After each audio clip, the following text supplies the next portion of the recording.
The reason it comes through you is it speaks to and through your uniqueness.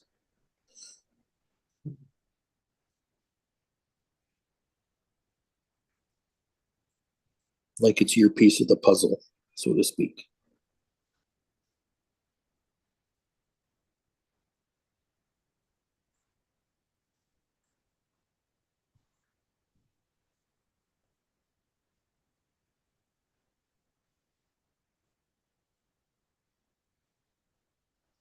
In this temporary, individuated reality.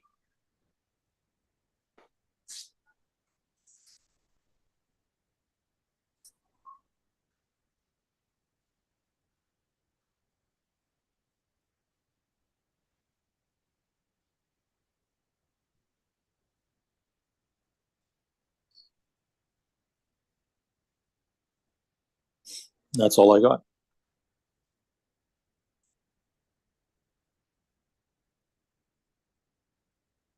Thank you, Craig.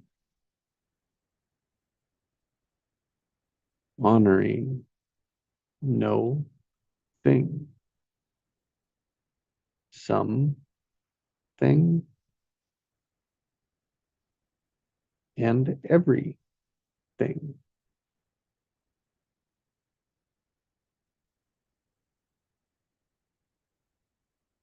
And we're looking at the flow. Craig, you asked, brought in the flow of the thing.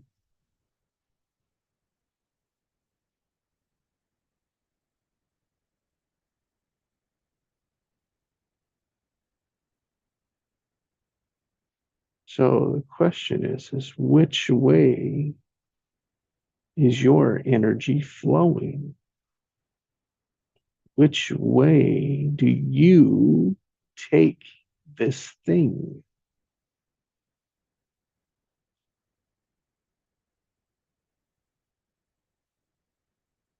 Does it flow into you from outside to inside? Or does it flow through you from somewhere else, through you and out? Which way is your energy flow?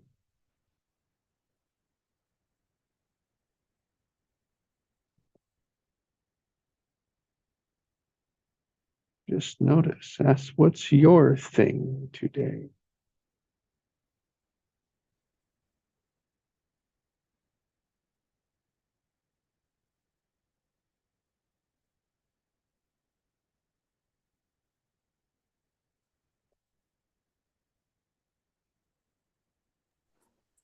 For me, that's in, out, and through. Hmm.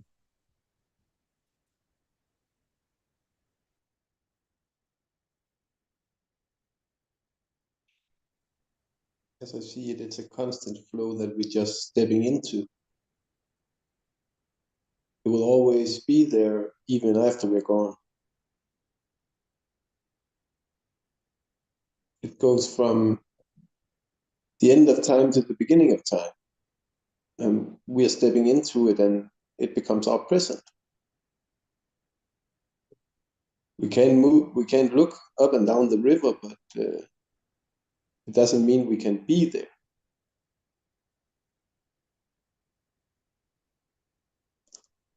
When we incarnate, we go into a linear perspective.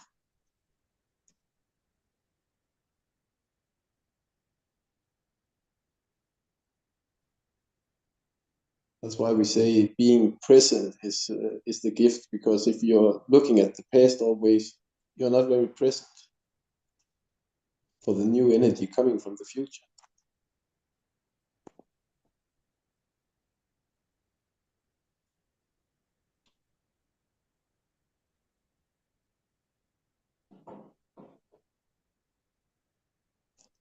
Interesting. And it could be the energy that's flowing through us from. Yep. I don't think we are moving. I think it's the flow we are put into, and it'll flow by us or through us, or whichever way you choose to. But the energy will keep flowing unless even when we're not here. We're just a picture. If you look at it, we're just a picture put in 40, 50 years of pictures put in there. But when it comes to comparing to the beginning and end of time, that's a long, that's not much. We fill out that picture. It's like Craig said, we're just a piece of the puzzle, connecting past and future. For we were kids of our parents, and we are father or mother to our children, but it doesn't matter if our parents are dead or alive, we'll still be kids of our parents.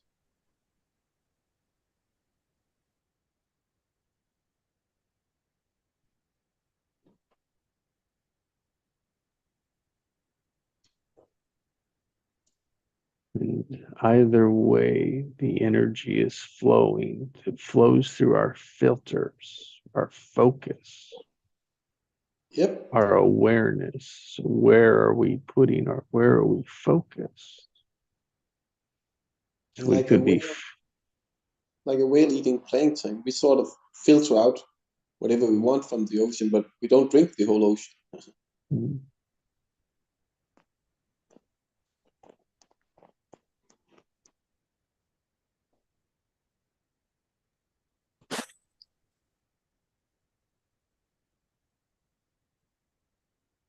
I'm thinking of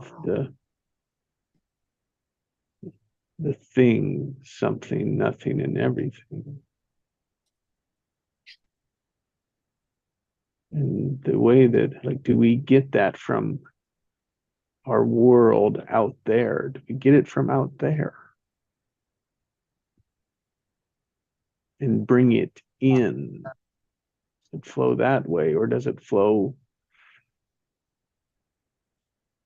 through our heart and then out through our heart, through our filter, through others, to others, not through others, to others?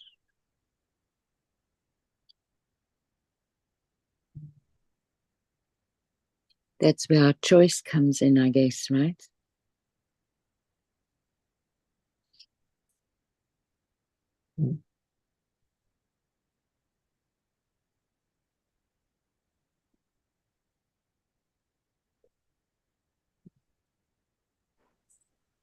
Yeah, for me, the first one I was aware of was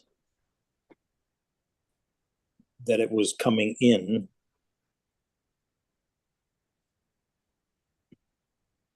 from elsewhere. I thought at the time it was from God, but I understand now that it's like I said before, that it's in and out and through, and it's not just God that's at the other end.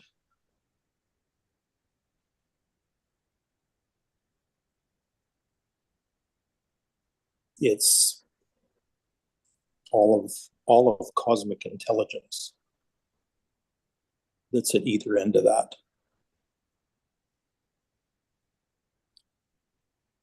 It's kind of acts like act like a telephone exchange where calls come in and they're connected in the exchange, and then it's kind of a directional device. The exchange is a directional device, and that's what I'm coming to realize, that I'm acting as a directional device for all kinds of things. That could be messages, could be energies, can be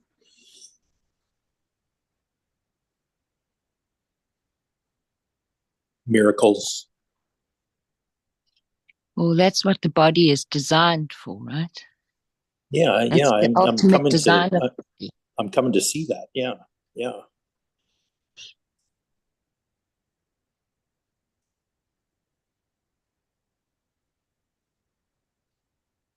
Tell us more, Allison.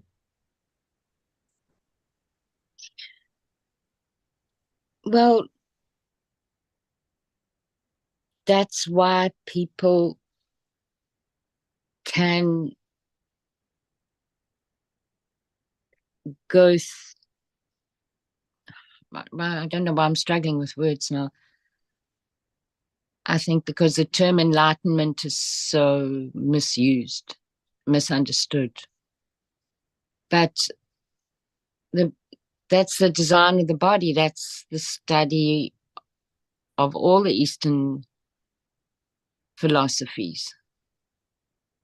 How do you go through the body into the cosmos and then realize the cosmos in your being here on earth?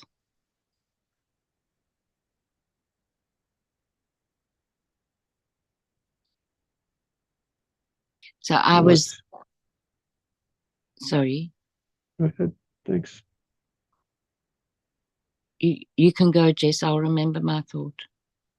No, it's not that either way, well, it may matter which way it flows, but to aware that it's flowing both ways, out Yeah, and in.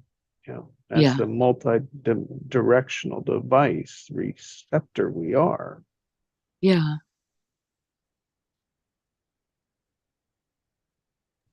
Sort of like when you're throwing one stone in a lake, you'll see yeah, ripples coming out from it. But if you take a handful of pebbles, the ripples will combine and some will go back to that stone that you threw. So every ripple gets affected by each other's ripples. yeah, There are 8 billion ripples on the earth right now. yeah. So what we give out is not the same as we get in. It's the choice, like you said, Alison. And I'm thinking about the in and out from a victim, from giving our power away to being in our power. Yes. Meaning I'm going to get it from out there. Like whatever I'm looking for out there will give it to me. That's what I'm thinking of in this context of I bring it in rather than the choice, the words, the something flows from deep within me, call it the cosmos, through me. So that it's, I have the design, I have the choice and the power. That's Mm-hmm. the power flow of energy. Thanks, Allison. And when we talk about choice, for me, what comes up with that is we get to make truer choices the more we are aware of our automatics, which are usually attached to the ego, not necessarily always. Because we come in with a blueprint, and that blueprint for me is not the ego. And so that impetus for action, I think, is very often connected to our imprinting. Yes. And to recognize the difference between the two isn't essential, but it's useful because you've still got to overcome the automatic.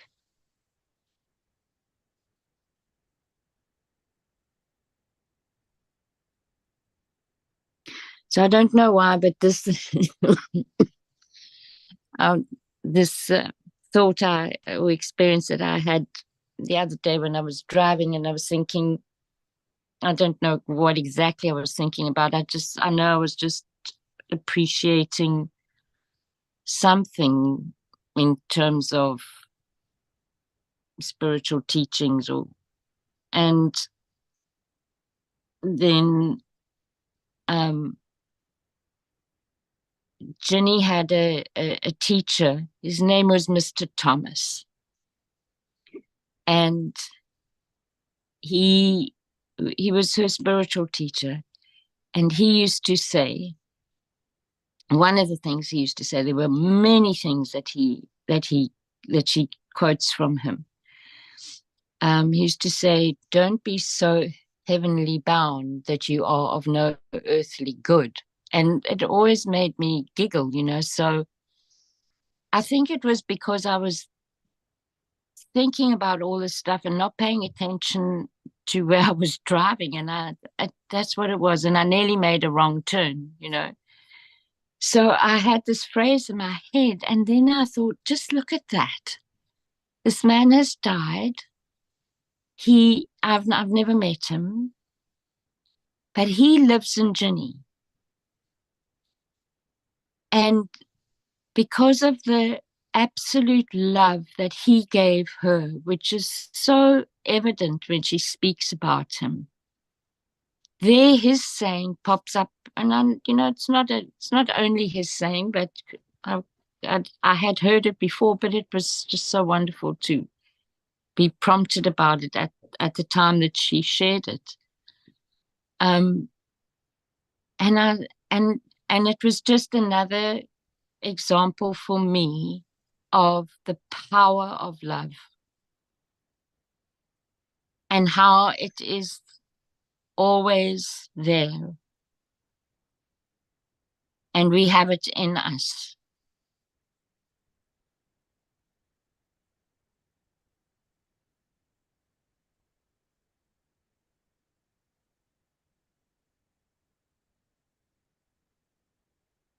We have it in us to give out and to bring in and to receive it back.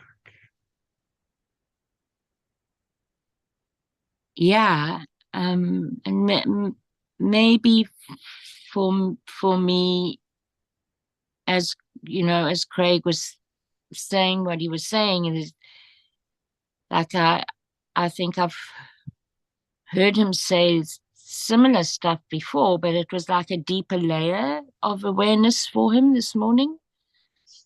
For me, that thing about recognizing that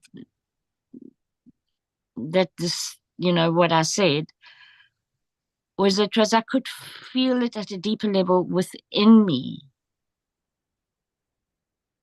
And there was no real attachment, but there was identification. So there was identification of Mr. Thomas and all the work that he did in his life and what my friend Ginny has done. And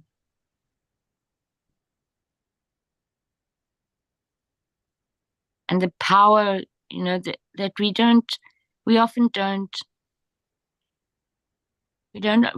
recognize.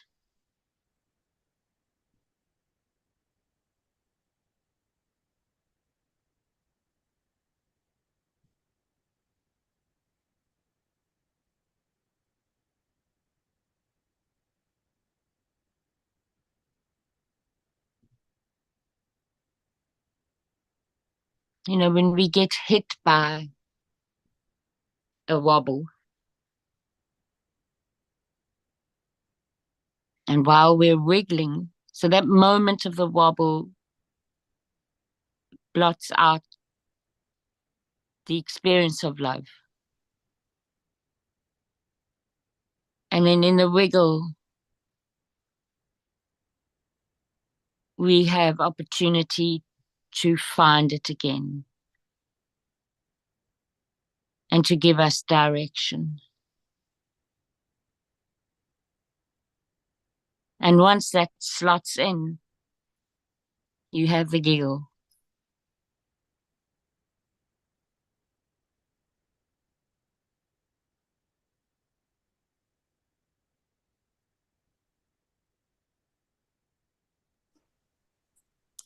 Have you noticed, Allison, that that as you experience things, you experience more stuff while it's happening instead Yeah. of realizing it after the fact. Yeah, Yeah. that's been true for me too. In this past year, it's kind of like sometimes a couple months later, I would catch on like, oh, that's what was going on there. That's why that happened, or have some realization like that. But it's getting that I get those realizations closer and closer to when it's actually happening. Mm. Mm. And Well, I think that, sometimes even have premonitions. yeah, and I think that's got so much to do with what I would call the malleability of our vibration. I mean, and I know that sounds really crazy, and I'm sorry, but I don't have other words to use. I mean, vibration is vibration, but it changes the wavelength, maybe one would say. Yeah.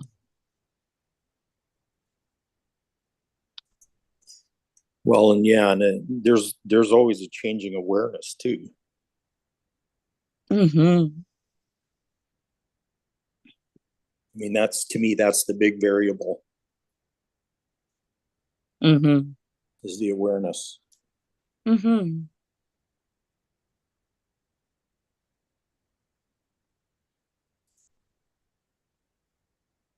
And maybe that awareness, whether that awareness can, okay, so the way in which we talk about aware, for me, that's based in compassion, but it can also be based in a very dense, dark, and for want of a better term, it can be based in shadow.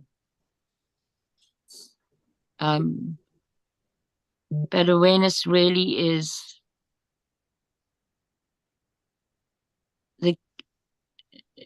it's love. I think that's what I was also thinking during this week. The two are so closely entwined with each other.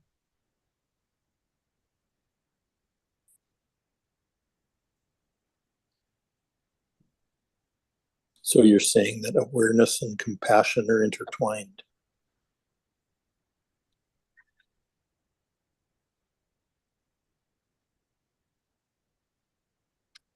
Yes.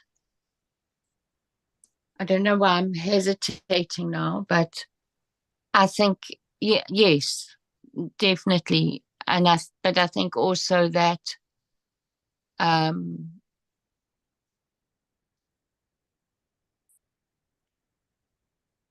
that 3D experience that we have of love, of loving somebody in particular, it can start with that. And then there becomes a greater awareness. And I'm not talking about romantic love, like I'm talking just about friends and having children, um, colleagues, all the other relationships. And it doesn't exclude intimate relationships and marriages, but I'm not talking about the romantic part of it.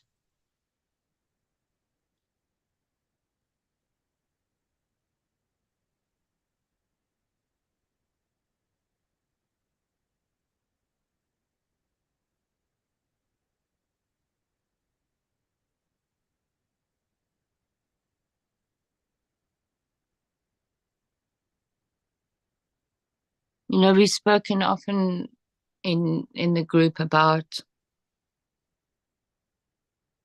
going from moment to moment.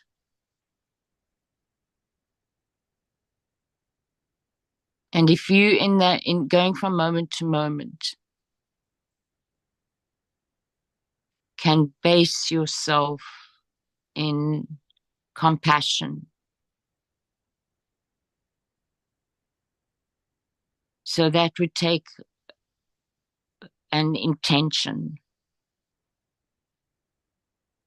And then you keep your focus on that intention, then you've got momentum from intention to focus to observation to focusing again through another observation. And in your observations, you're observing your own automatics. So in other words, what's in the way? And all the emotions that go with that, of course. It's a lot of what we're doing when we're observing.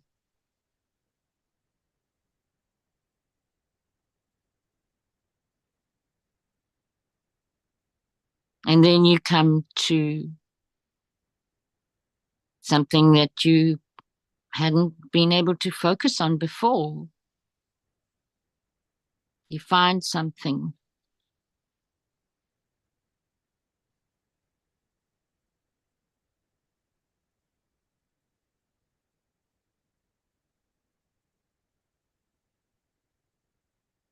And when we manage to really do that,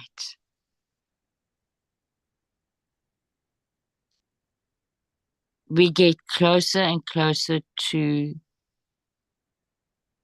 the vibration of compassion, and then the universe somehow really does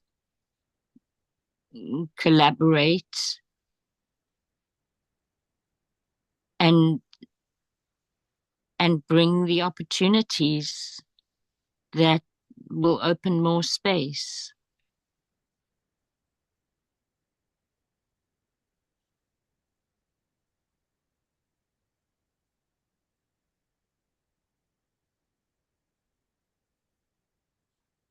And when I say open more space, for me, it's more compassion, if that's possible. But I think in our human experience, that's kind of until we are completely broken through the body, until we have completely broken through the body and perceptions. In other words, reached realization. We kind of do want to gravitate towards more of what we want.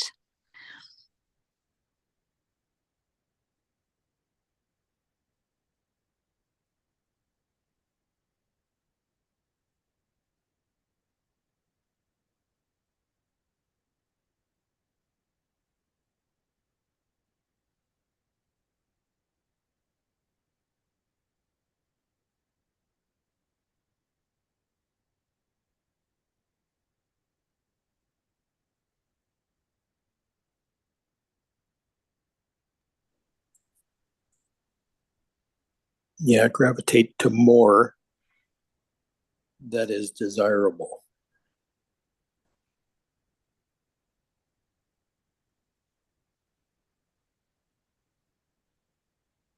It's like once I've tasted of desirable, I want more of that.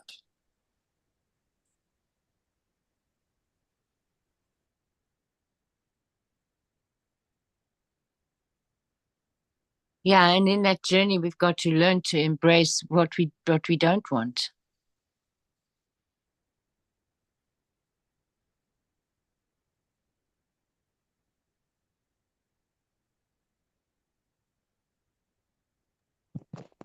We're always shifting our perspective and getting a Yes. clearer sight, but when it comes to leaving the body, we get a full perspective. We get to see it from a frog perspective, a person's perspective, a bird's perspective, full perspective. Yeah. But we are limited by the body right now to only change our perspective between the things. I would So say so, yes. Yeah.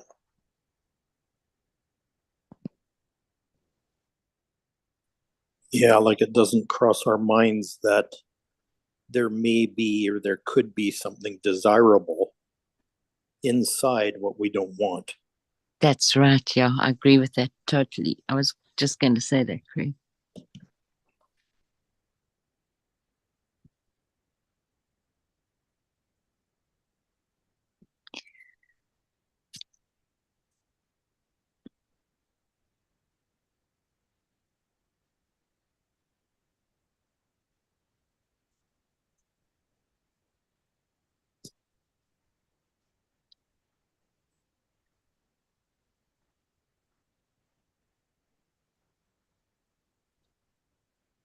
often the things we don't want create space for the things we actually want.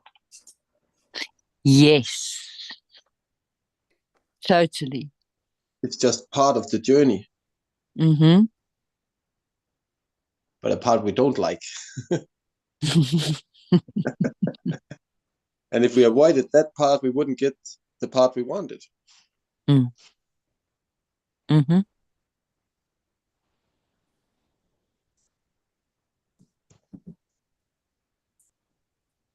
And so our perceptions wouldn't grow. No, it would become a still picture, just a picture, Yeah. not a movie. Yeah. Yeah, that's the whole premise behind the gene keys, is that inside every shadow there is a gift. Mm.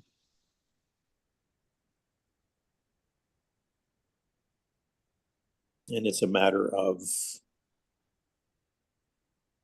frequency and awareness and perspective that changes that for us. And that's very similar to other bodies of knowledge. Like,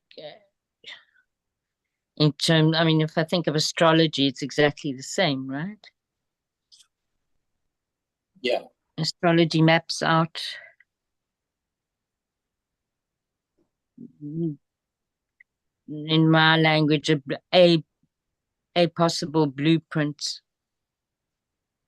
and a possible direction of what you're supposed to be able to work through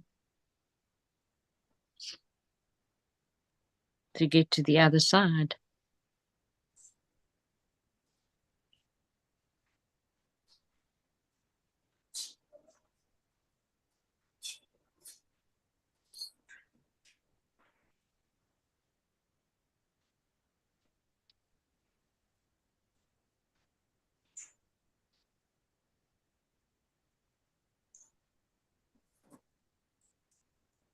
In fact, he goes on to say that the real trick is learning to embrace the shadow, Mm-hmm. to embrace and integrate the shadow.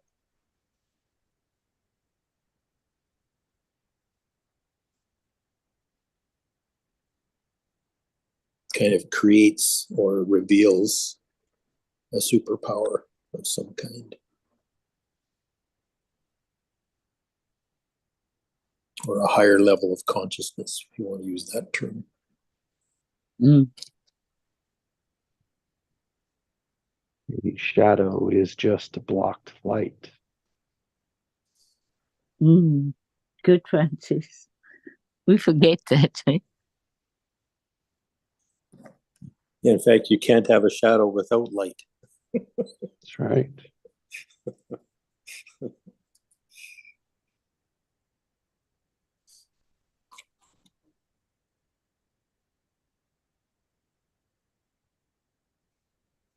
Only when you put a light on it, right? Which means to go through it, to see it through the other side. It's just our perspective of what we've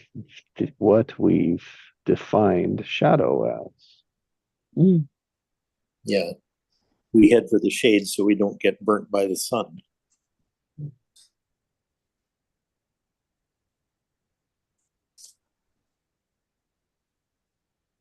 And it's usually like we can say to put light on something is awareness, to look at it, to examine it. Yes. Not to attach to it. So detach is part of Heinz's word today. Yeah.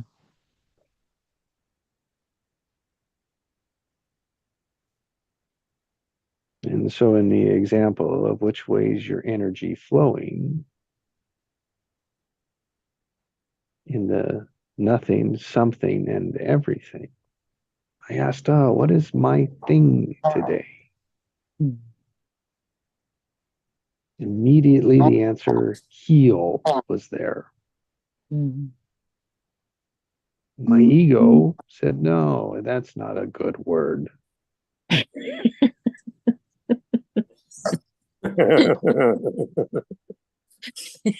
It's so wonderful how it fights, eh? Yeah. It's like the ego is the outside world, meaning that's the energy that used to flow out from the outside into me that informs me. So it informs my ego, my all that, and it's like, okay, now listen to your observe. It's like, okay, well, let's find another one. Let's find a better one. Mm. Sitting in that, and guess what keeps popping up? Heal. And the ego gets okay with it.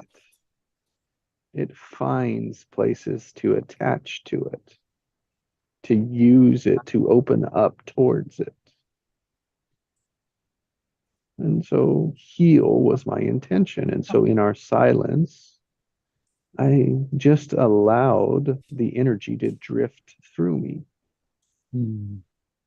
Because that is informing us of what to do, where to go, how to think about it, with the ego out of the way.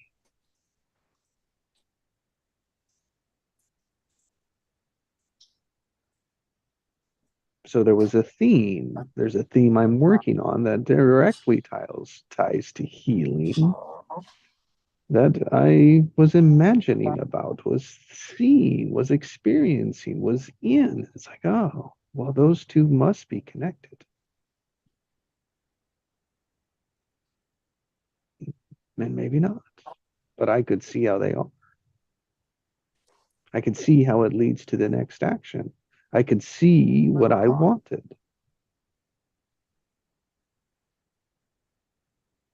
And I could see healing is what I wanted. And it was revealing through me steps to get there. Tiny little ones, just little, the next till Monday, right? Just till Monday. Not that very far out, but a medium range. The next big milestone, if you will, right? It's like, oh, okay. What? There's something to be done to do that, to trigger that. It's just not going to happen, right? It involves cooperation. Yeah. Collaboration. So it's like, okay.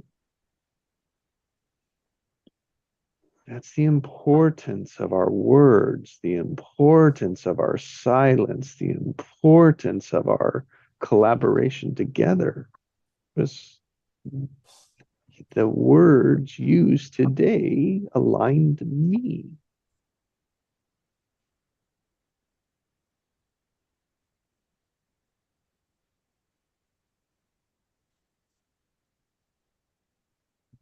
I allow my energy to flow through me. Like, oh, that word just came out of nowhere. Instantly, as soon as I asked the question, it was there. And then I questioned it. Oh, that's not good enough. Oh, that's not a good, don't bring that word in. Oh, you don't need healed. You don't need healing. You don't, whatever the ego wants to do. See how it's the ego's attaching. It's like, no. All right, let's find a better word. Nope, kept coming back to it, kept coming back to it. Then I'll ask, what do you need healing for? You're fresh.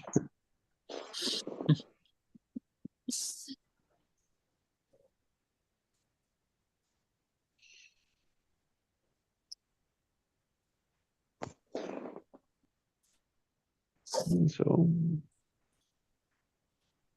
knowing that And that's what I opened my thing as, like that was what I opened my container with.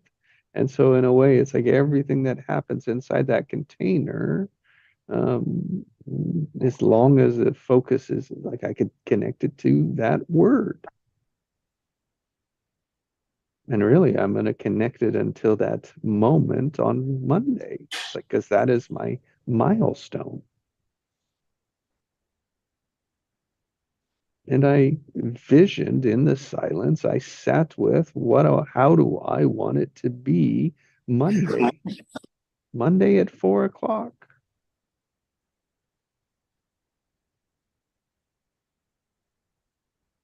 See, the wisdom process says go to the milestone, go to what you want, how you want it, go to that moment and just play it out.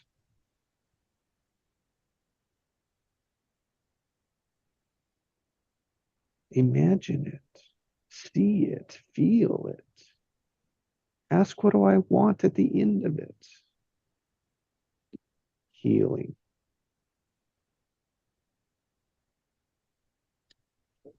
Preservation, connection, collaboration, deeper connections.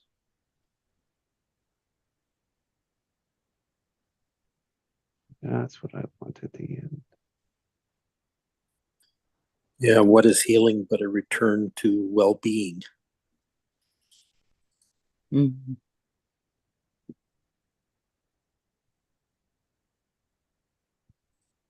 Whatever well-being might be.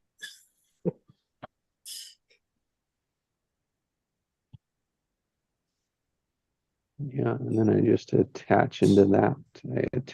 I strap into that flow, right? Yep, and detach from the other flow. Yep. It's a new one. It's jumping strings, it's jumping streams, it's jumping flow. It's like just moving in and out of them.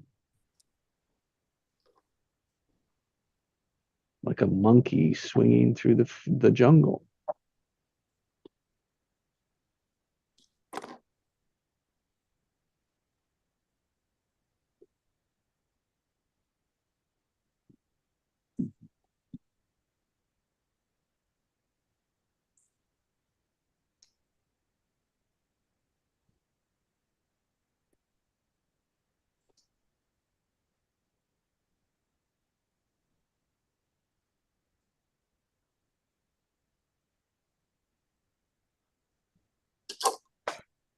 And so for so much of my life was it out there. When I get things, it was so much as if the energy came to me from the outside, like, oh, 3D out in. And it was like in so much conflict with what was trying to come through me.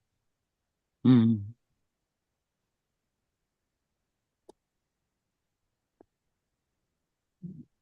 They could never come together.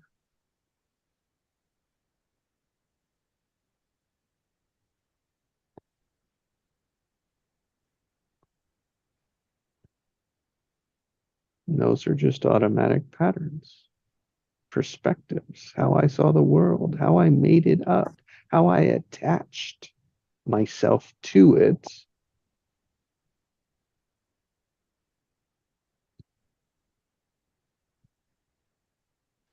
And built all the structures around it.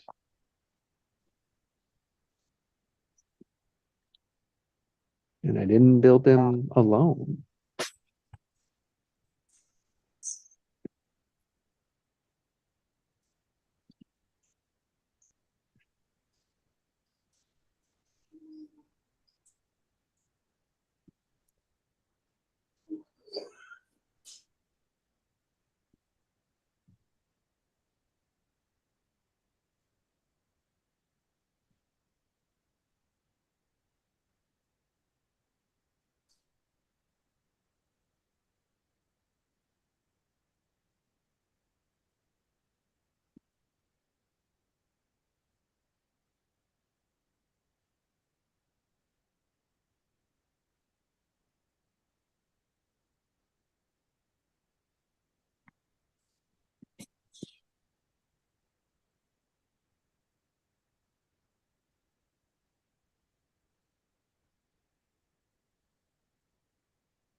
What's your something in the silence?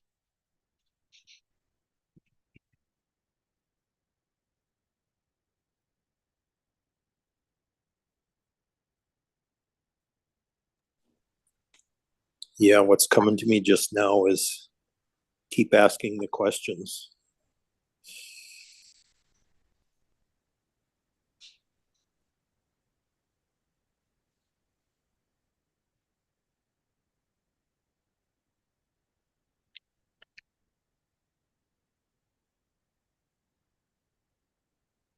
Mm.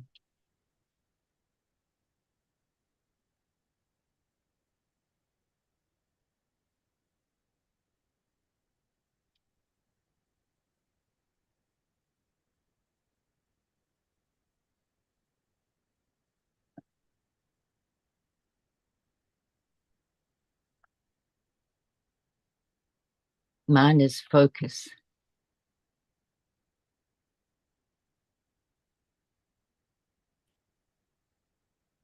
Paying attention.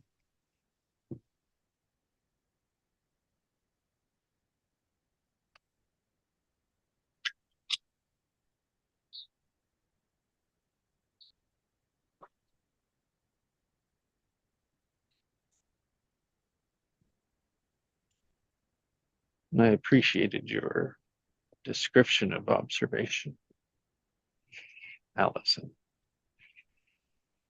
Mm. Where?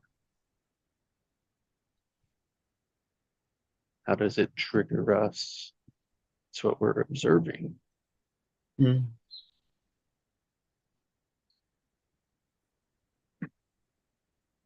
What did we put in the way that we can't see?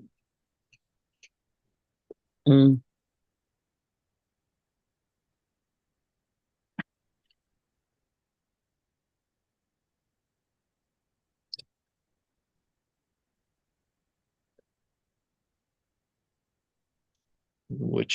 Craig, which way is the energy flowing?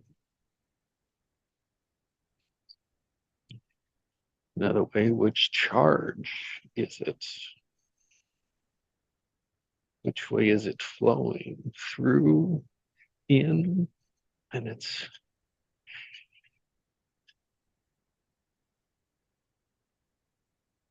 the same because it's a loop.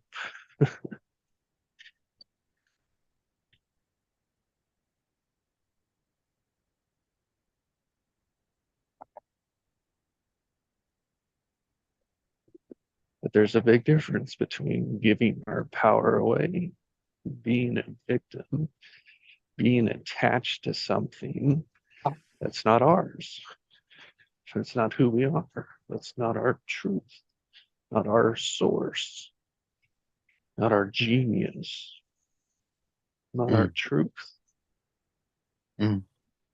Someone else's that we've attached to and carried with us, or an old pattern that no longer is serving us.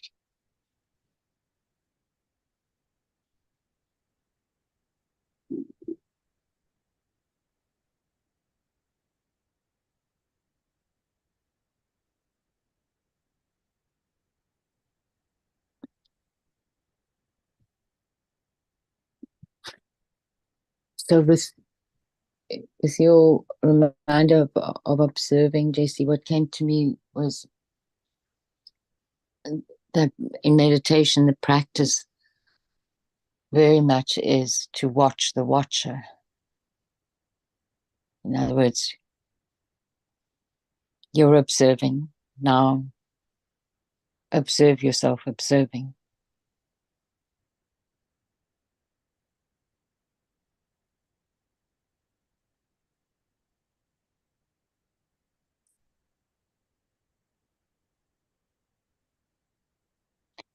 And that's difficult enough to do in the meditation, in the silence. So it's no wonder that the world is the mess that it is, because, I mean, for me, that's my focus came up because I get distracted so easily.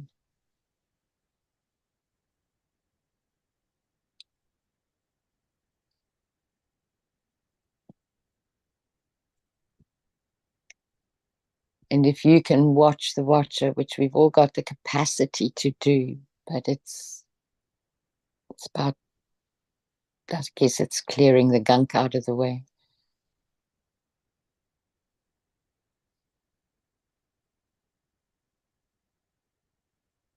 If you can learn to do that as you go about what you're doing, you'll have many shortcuts, I think. Many, many, many.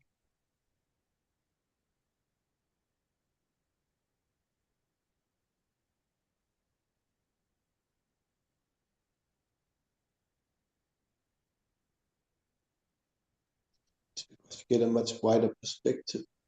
Mm. Mm. For sure.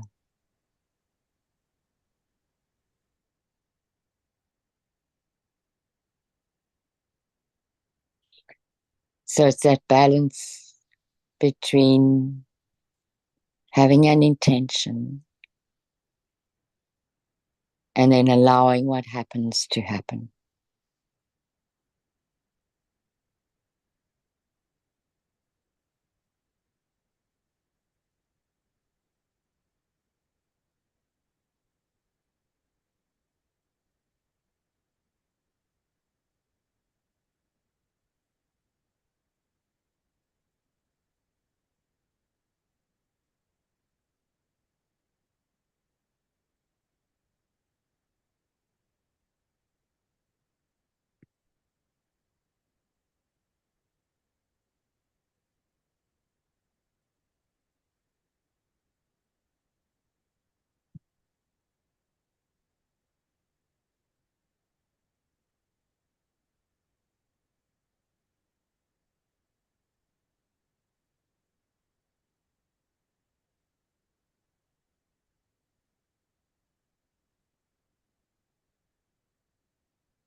Having an intention and allowing it to unfold, allowing the tension to play out,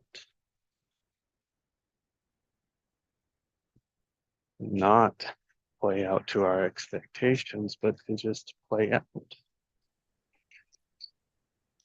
Yeah, and receive it as a gift, hey? Receive it with compassion. Mm.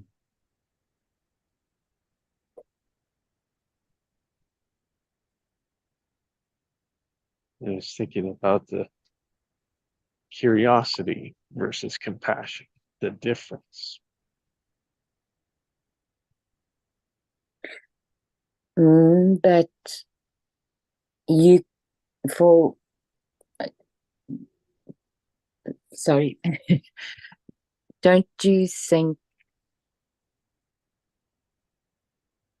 that curiosity lies in compassion? It can also lie in what are the what's the opposite of compassion? Can also lie in the ego, put it that way. Mhm.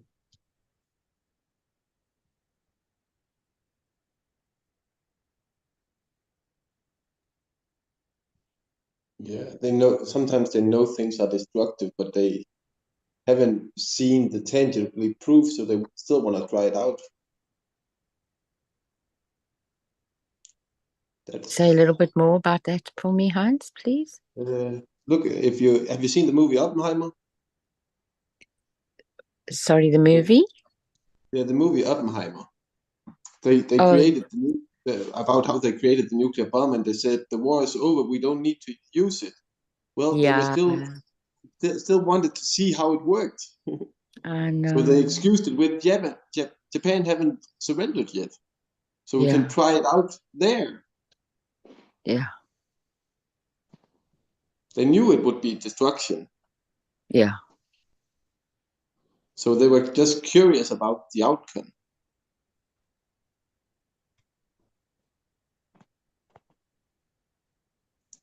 I think everything is connected. You just need to switch perspective, Yes, how you look at it. that's yeah, it. You know, everything can be connected or divided. The point is we choose to look yes, at the division, the divide, Mhm. the separate. We choose to separate is our tendency, when it could be just as easy as connect. yeah, Mhm. yeah. But then we'd have to be wrong. We wouldn't be right. Here comes the ego over and above what we really want. And it Yeah, doesn't here we really go again. matter because we might think Yeah, we're right, but it's wrong to someone else. yeah, So it just is actually.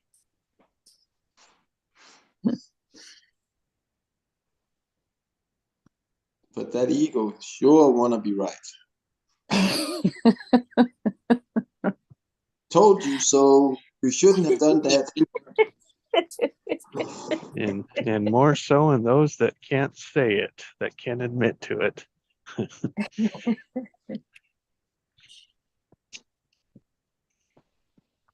Oh, you were wrong. Shift the blame fast, fast. Yeah, yeah. Get away from it. Get away from it. Don't That take pattern, responsibility. that pattern just goes with you.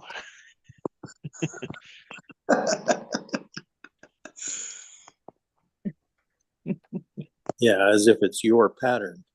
Yeah, I'm causing it. yeah. There's an attachment for you. Boy, tell me.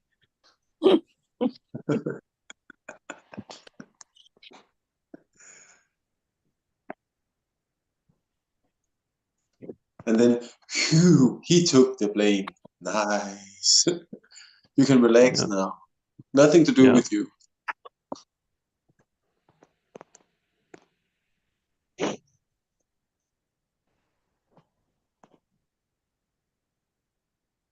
And we play both parts of it. We have our own as much as anyone else has theirs.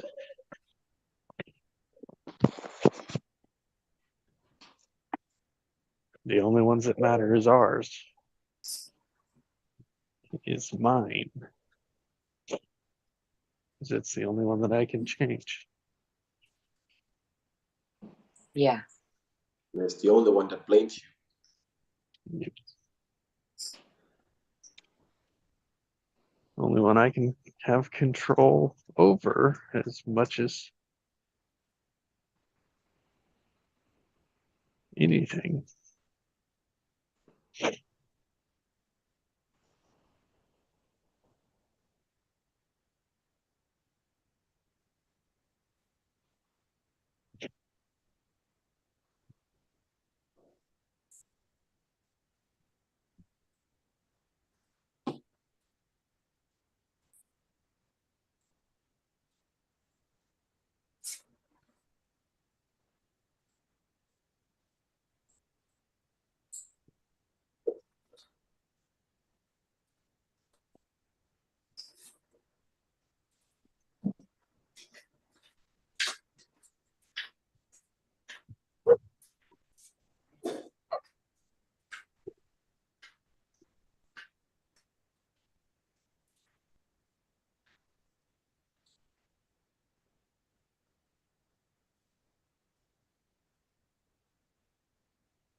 Well, what a great morning. Anything as we close?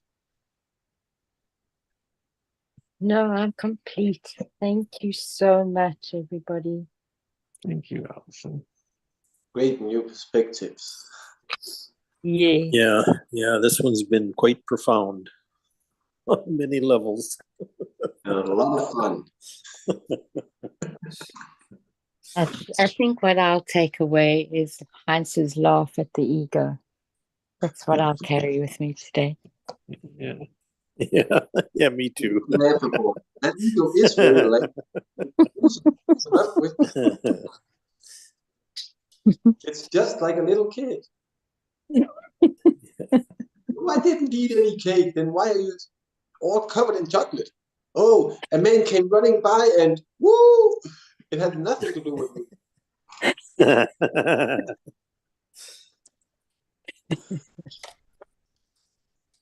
Okay. Thanks so Blame much, nothing. everyone. Bye for Have a now. beautiful- Bye, Allison. Bye, Craig. Bye, Heinz. Love and Bye, hugs, gentlemen. everybody. Thank you. Bye.